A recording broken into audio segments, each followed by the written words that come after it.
going on, guys? It's your boy Mango here again, coming at you guys with another deck profile. Now this deck profile is my Kagero deck. It's been going through some changes and a lot of things, and I said I was going to post it up, and here it is. As you can see, it's similar to some people's builds and stuff like that, and I want to thank Adam Winters and Domino Parrish, because they were the ones who, I talked with them, and basically I got some ideas for the deck, and I was running a very different build, just more concerned on field present, but then on the mirror match, you know, the field present isn't there, and I wasn't retiring as much. Where I believe this build it holds you a little more back on the field presence, and basically you get to retire a lot of more stuff in this deck. So first card here is your starter, Dragonite. Basically put into the soul, and when you retire something, put into the soul, and then your opponent gets to choose to retire something. Very good in when you ride to your grade 4, and basically you get to retire something, put into soul, retire something else, then counterblast, retire something else. So we'll start off with the grade 1s.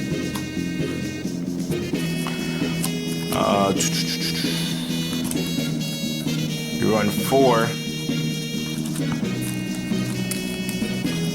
You run 4 of the lava flow, of course, because you got to stride. Also, with running 4, I do tech in 1 Blade Master. So if I get an Overlord in hand and I don't want to ride Overlord, the end. If I get the end in hand and I don't want to ride the end for that turn, I can, call out Lava Flow and then search for Blade Master and put him into my hand. So we run 4 of him. We run 3 towers. Run 3 towers. Just because if you get to a grinding game and you want to ride over with the cross, you're going to want to use this to go ahead and plop down there and drop 2 soul and then draw a card. So very useful. It's 1 for 1, so you're not losing anything by putting this guy down.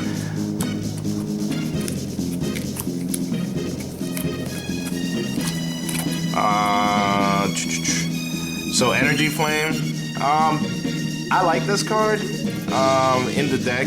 I was trying to find a way to use him before in the deck, and then I took him out before. But just because this deck is very counterblast heavy, you need this guy, and especially you can go into a play where you can have him out to the field, call out a Berserk Dragon, counterblast, destroy something, and then you put him into the soul, then go tower, soul blast 2, draw a card, and now you have a column that can attack, and also you have your counterblast back. So it kind of feels like Berserk was you just gave up a card for, but you just named yourself 1. Where I don't know where the math would come in, but it's good to be able to have that counterblast back, because then it still gives that pressure, because if you hit with your Vanguard, or you can even still use the Ace's skill. So you're running him at 4. Some people might say 3. I found it that I need him at 4 just because I need that counterblast to go off. I run 4 Perfect Orb Dragons. Now back before I talked to the guys, I was running the regular Perfect Guards just because of I didn't want the mirror with the mirror match. If they attack the rear guard, I wanted a Perfect Guard. But being that it's so counterblast heavy, you need this card. You need to unflip your damage. So it sucks. Yeah, you have to if they attack the rear guard, you're gonna just let them hit. At this point of the game, really, you gotta just protect your Vanguard, because with strides and everything else, they're just gonna attack your Vanguard, and you don't want to get double, triple critted like I did. and it wasn't my fault. I just couldn't block. I had perfect guards in hand. I just could not block. Damn Diablos. But yeah, so you want to run 4, of course. So that's my grade 1 lineup. My grade 2 lineup is 3 Berserk Dragons. Now Berserk Dragon it's just been a very good card in the deck, just because you can slow down a rush, especially if you have him here. You ride into grade 2, they rushed you and you have 2 counterblast, destroy something, put this in so your opponent chooses to destroy something. Usually they have 2 things or maybe even 3 things, so you'll be able to destroy a couple things. Or even when you go into that, when you go into your stride play, where you can maybe destroy 5 things in 1 turn, which is amazing. I enjoy it very much. I enjoy destroying 5 things in 1 turn. If you're gonna put it out there, you're gonna rush me, I gotta punish you. And that was basically the basis that I had to take with this deck. It's like, I have to slow down the rush somehow, because your opponents right now, everybody's just trying to get you to that range, so then they can stride and use their crazy ability or anything, and just, you know, Lambros, Diablos, and they can get you within range that they're just gonna crit you or kill you. So, you know, with this, at least you'll take it early, and then you'll slow them down and slow the game down to your pace. Because remember, if you're running Kagero, the thing is, you're not gonna rush them. There's no, you know, unless if you're really just, there's no possible way that you can rush them. There's no restanding rear guards that we have. There's no, we can't search cards from our deck and put them on the field. So what we have, the ability we have, is we gotta slow them down, slow their game down. If you can slow their game down, then you can get into your playing style. Because playing Kagero, you don't want to rush them. Everybody thinks that we gotta rush, we're rushing them, whatever. No, we want to play a slow, methodical game. We want to kind of slow the game down and then see where it goes from there. Because if they don't have rear guards to attack with, that's perfect. You know, if they're just attacking with the vanguard or they're just their stride unit, that's perfect for us. That's all we want. We don't want them to have rear guards to then start. That's when it starts getting the issue, when they have rear guards and you start leaving them there. So Berserk Dragon at 3. I was thinking of bumping them up. I don't know. Now, people question me why I run only 3. Again, just because these guys are 9Ks, I can't attack most of the things. So I run Burnout at 3. Now, with Legioning, you get to put stuff back in the deck, so, you know, I'm not, they're like, oh, well, what if you want to put an Overlord? Oh, that's great, you know. Sometimes I'm holding on to Overlords in my hands, so I can use Ace's skill or whatever, so it's not that I'm dropping Overlords before. Now, the other deck that I build, I'll probably put a deck profile on my last build. It's more in a sense of just getting Overlord into the drop and then being able to use his skill a lot more. But for this build, I'm just running 3. And of course my 12k attacker, which is Burning Horn. So Burning Horn, 12k attacker, that's all I can say about him. Nothing much more. We run 3. Excuse me, I'm burping here. We run 3 Dragonite Overlord, the end. Now, the reason why we run 3 is because, again, like I said, we take in 1 Blade Master. So, yes, if you damage check him, blah blah blah, yes, whatever. You're basically maybe gonna get one of him off one time, but most of the time, like, if you don't get him off, you're just gonna be striding and you're gonna be using that ability, and then you'll be able to just use this for the ace. There's no possible way. Well, not saying that there isn't any possible way. There is a possible way you could hit twice in 1 turn, but nowadays it's people aren't letting you hit with just him and whatever. So you're gonna stride more. So having him at 3, it's fine. I think and again, you don't want to ride him.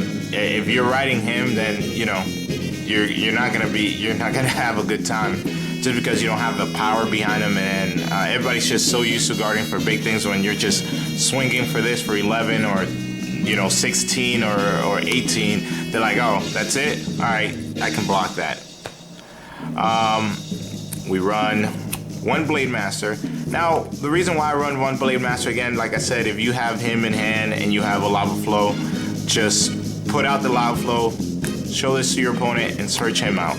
So at least you can, boom, ride him, stride, and then use his ability. And he's not a bad grade 3 to have, especially if you're gonna stride a lot in this deck. So you're gonna have his ability active, and then also with the triggers, I do run his trigger where it goes into soul and it gives him +5, and you get to draw a card. So you want to take advantage of that,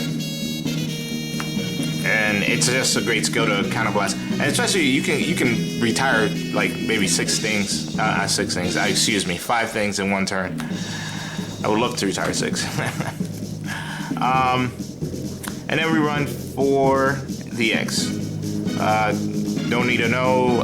Basically, if you don't know what he does, he's a Legion. You search for the N to Legion with, and also you can search a copy of him or the N into your hand. And basically, if when you're Legion, well, not if you're Legion actually, if you attack and he doesn't hit and you have another copy of him, you can counter blast one and destroy 2 things from the rear guard. Now, this is great because if you just attack regularly and your opponent doesn't want to take it and you have another copy, you can just burn him for 2. Because some people think you have to be in Legion. I came across somebody that thought that you had to be in Legion. They were playing Aqua Force and they thought, oh, okay, I was attacking the rear guard and they blocked. And then I'm like, okay, counter blast, boom, destroy 2. And they thought you had to be Legion, but you don't. As everybody knows, you don't have to be Legion to activate his skill. So those are that's my deck. Now, my trigger lineup, because I rely on Calamity Tower a lot, I bumped this down to 2 and added him to the deck. So now he's at 2 and he's at 2. Reason being because once I destroy the grade 0, and I need, like, let's say I need one soul to activate Calamity's effect, I can put him in the soul, give something +3, and then boom, I can soul blast and use Calamity, or I can even use burnout skill. So if I need it, I can do this, because this I have to have a grade 0 to retire, and I have to use the counter blast. This I really don't. So I was thinking of maybe bumping him up to 3, having this at 1 and having this at 3, just because I can use the 3, and then with my 9Ks, I can bump my 9Ks up and then use these for soul blast and other stuff. We run 8 triggers. As Domino said, you gotta run the Tars just because they've been there since the beginning. But yeah, Tars are awesome. Gotta love Tars. And then I do run the Dragonite crit trigger just because you have to. I run one Blade Master, so you have to run them. The +4 and a crit when you attack with Blade Master, and then when you stride and you attack, because it keeps Blade Master's name, so you're able to attack for a little bit more power and just be able to, again, put something else in soul, use Calamity Tower maybe next turn, and then you get to draw a card off of him. So, and 4 heal triggers. Alright, and my grade 4s, I was running 4X. I bumped them down just to 2, because there was times that I would use all the other strides and then all I have is just 4X, and then I don't have an X in hand or anything, and then I'm just riding him and attacking by himself, where I could have used maybe somebody else's skill or something like that. I run 2 Flame Dragons, Root Flare Dragons, sorry. So I run 2 Root Flare Dragons, skill, just you get to kill a column, useful. And I run the Divine Dragonite. Basically, you hit, you retire something. So I bumped them to 2 because there'd be situations that I just don't have anything to retire, and I just need to ride something. And I don't want to waste. I don't want to waste a Roof-Layer. I don't want to waste an Ace if I already strode once and then strode again. And also, I don't want to waste this Dragonite here. So basically, could be the MVP of the deck just because I enjoy when my opponent has a full field and I'm able to ride him, counterblast, you know, either use Berserk Dragons or use something and then counterblast one, destroy something, hit him, so put the energy in, so unflip 2, then counterblast 1 and destroy something else. I just enjoy just retiring maybe like 5 things, 4 to 5 things in my opponent's turn. So again, if your opponent's rushing you and they're putting out a field, because a lot of decks do that, you know, Royals do that, Aquaforce do that, they try to get you within that kill range and you just need to slow the game down. So that is my deck profile, guys. I'd like to thank you for your support, and like I always say, I'm not the best Vanguard player in the world, but I'm alright though. Alright guys, thanks for watching.